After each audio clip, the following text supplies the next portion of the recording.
शरीर माध्यम खलु धर्म साधनम, यानी शरीर के जरिए ही धर्म की साधना की जा सकती है। नमस्कार, उदय इंडिया डिजिटल में आपका स्वागत है। मैं हूँ उपाले अपराजिता। भारत में ज्ञान की परंपरा बेहद पुरानी है। हजारों साल पुरानी भारतीय सभ्यता में लगातार रिसर्च का काम चलता रहा, जिसके वजह से हमारा ज्ञान हर कालखंड में रिफाइंड होकर सामने आता रहा। लेकिन मध्यकाल में विदेशी हमलावरों ने हमारे ज्ञान के केंद्रों को नष्ट किया, जिससे भारत में ज्ञान का प्रकाश कुछ समय के लिए विलुप्त हो गया।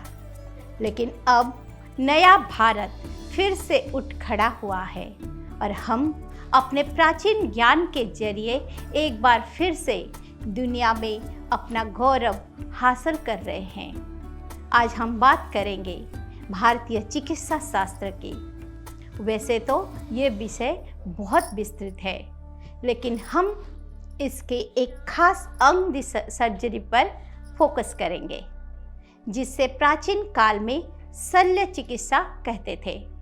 आपको ये जानकर बेहद आश्चर्य होगा कि सर्जरी पर हमारा देश में सुश्रुत संहिता जैसे किताब ईसा से 600 साल पहले ही लिख दी गई थी। जब दुनिया भर के सभ्यताओं ने अपने शैशव काल में थी, तब सुश्रुत ऋषि सर्जरी समेत मेडिकल साइंस के तमाम क्षेत्र में अनगिनत शोध कर चुके थे। उनके इस दिन के लिए आज भी सुश्रुत ऋषि को दुनिया भर में शल्य चिकित्सा के पितामह माना जाता है। महर्षि सुश्रुत का जन्म काशी में हुआ था। उन्होंने 300 तरह की ऑपरेशन प्रक्रियाओं को खोज की थी, जिसके लिए वो 125 तरह की उपकरणों का इस्तेमाल किए थे, जिसमें छुरियाँ, संडसियाँ, चिमटियाँ वगैरह जैसे उपकरण शामिल है। महर्षि सुश्रुत ने कॉस्मेटिक सर्जरी, सिजेरियन डिलीवरी से लेकर आंखों तक की जटिल ऑपरेशन किए थे, जो कि हर तरह की आधुनिक डॉक्टरों की तरह होती थी। इन ऑपरेशन से पहले मरीज को एनेस्थेसिया देकर बेहोश किया जाता था और उपकरणों को बैक्टीरिया मुक्त करने के लिए सैनिटाइज भी किया जाता था। सुश्रुत हड्डियों को जोड़ने के भी विशेषज्ञ थे। वो बिना एक्सरे किए हुए टूटी हुई हड्डियों की स्थिति का सही अंदाजा भी लगा लेते थे और प्लास्टर करके उन्हें जोड़ भी दिया करते थे।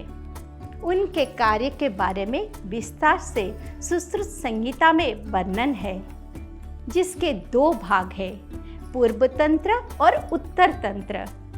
उनके किताबों में शल्य चिकित्सा यानी ऑपरेशन की 8 प्रक्रिया का उल्लेख है, जिसमें से पहला है छेद्य यानी शरीर में छेद करने के लिए। दूसरा है भेद्य यानी इंजेक्शन के लिए। तीसरा है लेख्य यानी किसी अंग को काट कर अलग करने की विधि। चौथा है वेद्य यानी शरीर में जमा हानिकारक द्रव निकालने की प्रक्रिया।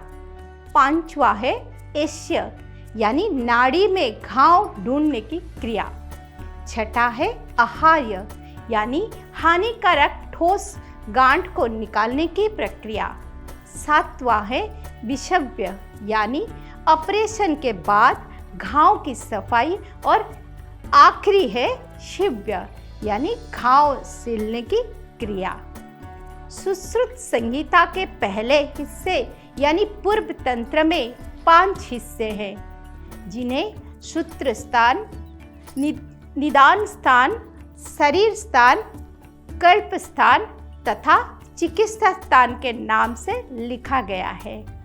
इसके 120 अध्याय हैं, जिनमें आयुर्वेद के 4 प्राथमिक अंगों शल्य तंत्र, अगत तंत्र, रसायन तंत्र, बाजीकरण के बारे में विस्तार से बताया गया है। महर्षि सुश्रुत की पुस्तक का दूसरा हिस्सा यानी उत्तर तंत्र को 64 अध्याय में बांटा है, जिसमें आयुर्वेद के बाकी के 4 अंगों के यानी शाल्यक्य, कौमार्य मृत्यु, काया चिकित्सा तथा भूत विद्या के बारे में बताया गया है।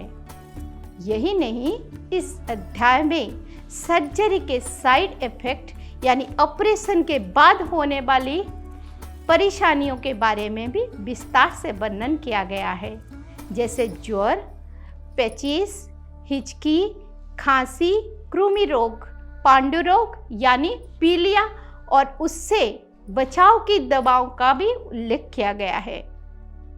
उत्तर तंत्र के एक हिस्से शालक्य तंत्र में ईएनटी यानी जिसमें आंख, कान, नाक और सिर के रोग का वर्णन किया गया है। सुश्रुत के काल में मनुष्य के दिमाग का भी ऑपरेशन किए जाने की वर्णन मिलता है, जो कि आज भी बेहद जटिल माना जाता है। महर्षि सुश्रुत द्वारा लिखी गई सुश्रुत संहिता की उपयोगिता को देखते हुए उसका दुनिया भर के कई भाषाओं में अनुवाद किया गया है। यही वजह है कि भारत पर बाहरी आक्रमण होने के बावजूद यह ग्रंथ बचा रहा गया। आज भी दुनिया भर के सर्जन महर्षि सुश्रुत को अपना आदर्श मानते हैं, जो भारत के ज्ञान को परंपरा के सबसे प्रमुख उदाहरण है। उदय इंडिया डिजिटल इसी तरह भारत के ज्ञान विज्ञान को आपके सामने लाता रहेगा। अगर आपको हमारा यह कोशिश पसंद आती है तो हमारा चैनल लाइक और सब्सक्राइब करिए। जय भारत, जय विज्ञान।